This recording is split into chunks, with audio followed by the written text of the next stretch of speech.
Yoleng, Yoleng, Yoleng. Avoyo matek.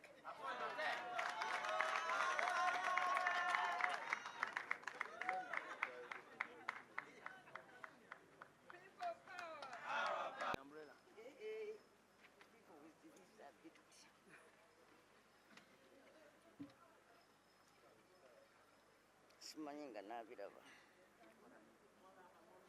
Young it is not proper to use it. The media is okay, we can use it. It's okay. Okay. Basebo ne banyabo nsaba munsonyiwe okubanga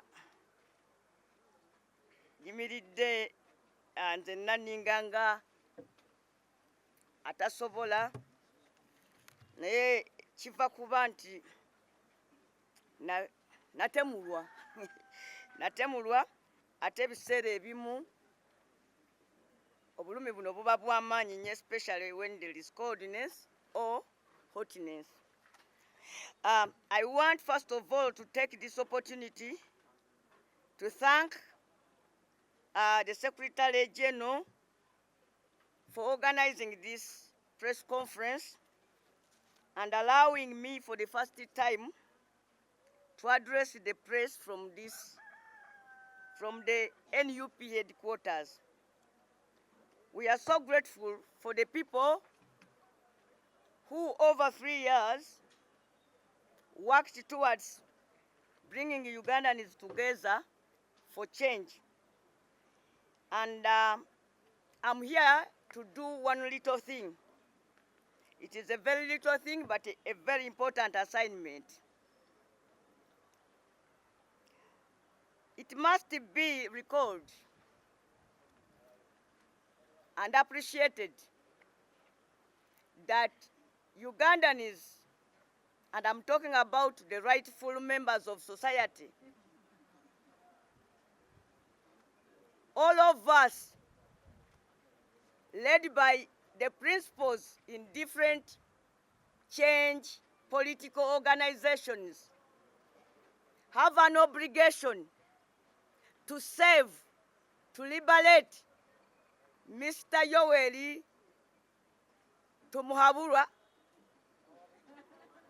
Museveni from the people who are holding him captive. Unfortunately,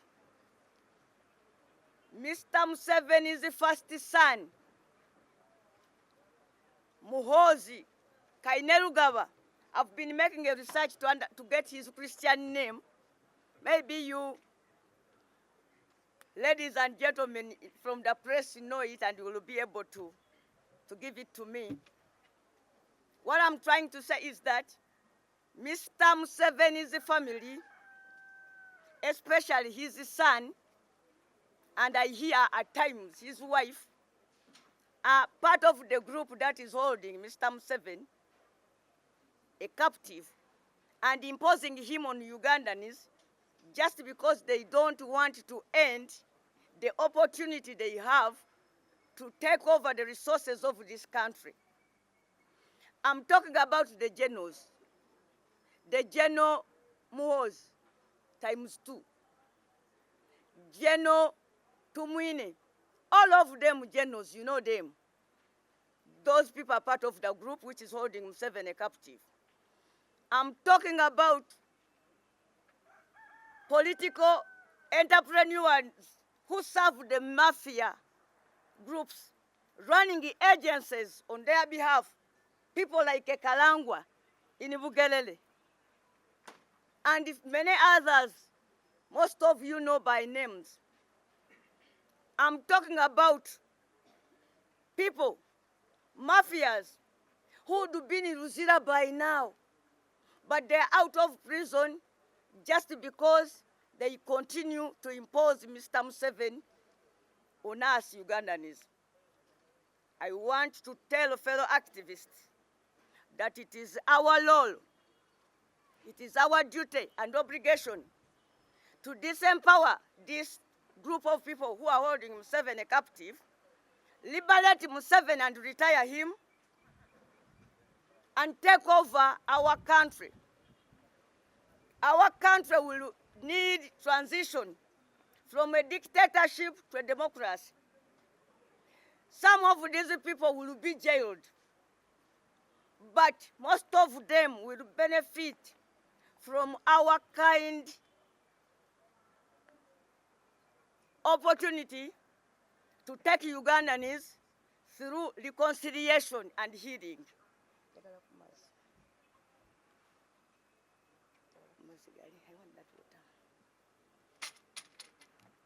Mujja kunsonyiwera nnyo. Mujja kunsonyiwera nnyo.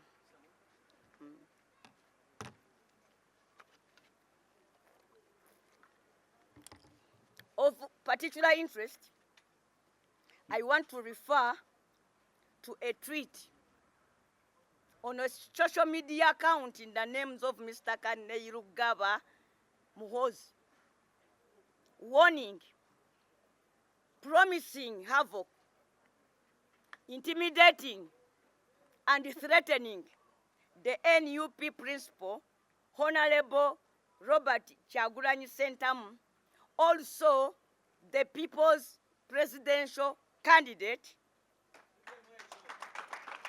that he's promising him, threatening him, intimidating him, that Muhoozi, claiming to have capacity to crush Bobi Wine and maybe all of us. First of all, when I saw those tweets, I gave Muhoozi a benefit of doubt. You see, he has grown up surrounded by plenty. He has been taken to the best schools in the world. He's an LODU who got decorated with medals and honor. We know him. He was recruited as an LODU in Entebbe. Sometime back, the LODUs were abolished. I don't know where he kept himself during that period. We have heard also, you see, this General Muhoozi is such a very unlucky boy. You can't imagine having your father pressing you to guard him. In essence, having a father who says that if you want to hurt me, you will first hurt my son. That's not kind of any parent. So he was Museveni's bodyguard, and we don't know under what circumstances he was made to leave those offices. We also hear rumors, and we don't want to believe them, that one of his problems might be drunkenness. But we don't want to believe that. We also understand that a general of Muhoozi's caliber is now the advisor to another general called Mr. Yoweri Kaguta Museveni. What an absurdity. It is quite very absurd. If any one of us is placed under responsibility to advise your parent, and you are not advising your father to run your family, but you are advising him to run the country. Mr. Muhoozi, we are also aware that Mr. Museveni, like all human beings, is deteriorating both physically and mentally. It's natural. We can't blame anybody for that. At our home in Wachiso, Namusera there, my father always waits for me to advise him on what to do for the family. But a family is different from a country. The country has advisors who are paid, but Mr. Museveni is not utilizing them. So Mr. Muhoozi, in that capacity, abusing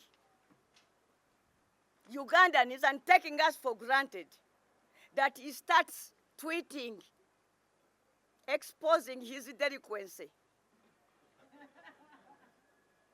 threatening Ugandans, not any other ordinary Ugandan like Nambooze, but a people's candidate, presidential candidate, who is going to run the office. Mr. Muhoozi and friends are trying to impose on Mr. Museveni. They fear what might happen to them after Museveni's presidency. That is why they are imposing him on this country. They fear to face the law. They fear to face competition. They fear to lose riches. They fear to hand back power to Ugandans and account for the 35 years Mr. Museveni has been in power. One, I talked to Honorable Robert Kyagulanyi, and he told me that if Muhoozi thinks that when he tweets, when he makes those careless, wisdomless tweets, that Honorable Kyagulanyi will be intimidated. He sends him information that he is not intimidated. Mr. Muhoozi, I want to assure you, you will be one of those Ugandans who will be pardoned. We shall allow you to say sorry to Ugandans. We appreciate that you have been young just yesterday and you were exploited by a father who doesn't care about anybody, including his own children. A man who has failed to win off his children. Okubajja ku mabeere. You see, even cocks are better at that. Akakoko we kalemera wali awali mama wako ba segwanga. Bakabojja genda. We don't fear to face Mr. Muhoozi as a competitor. We don't. We also acknowledge that he has a right, like all of us Ugandans, to stand for office. We don't know even why he keeps on posing as if he's an army man, when the fact of the matter is that he's not. Has told you that we don't have the black book today, but we believe that we cannot be betrayed by our own memory. You are an LOD, you Muhoozi.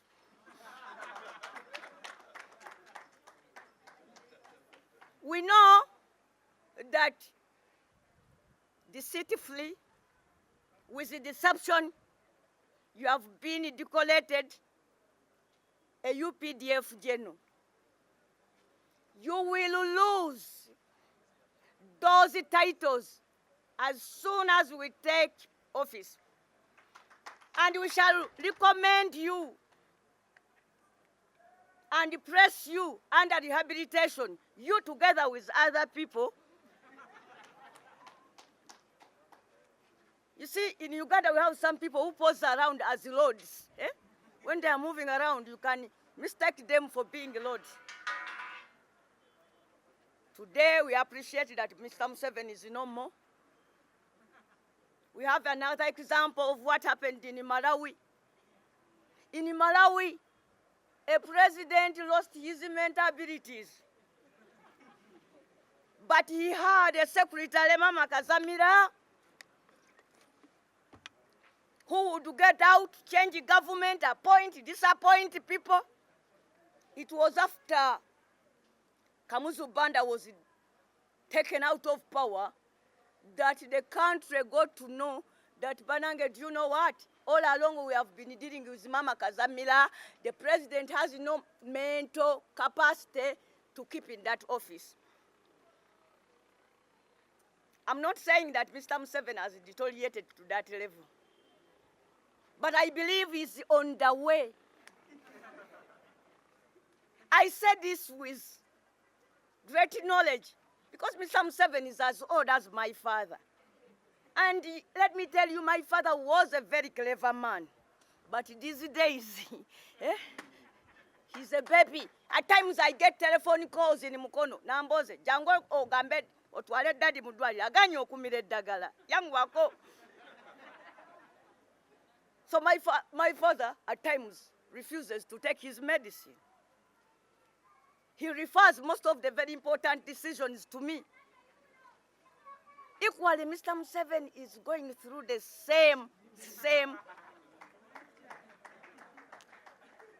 You see, but for me, my father and I are doing this to our one family.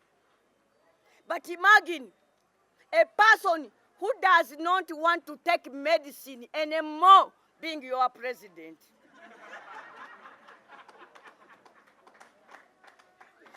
There is that period when we live the opposite of our true self. What we are when we are still young. That period comes to every person who grows old. There are people like me who doesn't fear to say that I'm 51 years. Just because I have accountability for every year I've lived. But Mr. Museveni cannot get out to tell his exact age because he does not have accountability for some of the years he has lived. But for us who know, especially we women, we have the capacity to look at somebody's nose, eyes, and then tell how old you are. Aren't you 26? You are 26 years. You young lady. She's 26 years. I'm talking as a mother. In the same, using the same expertise. I know for sure, and many Ugandans know that Mr. Museveni is 80 years.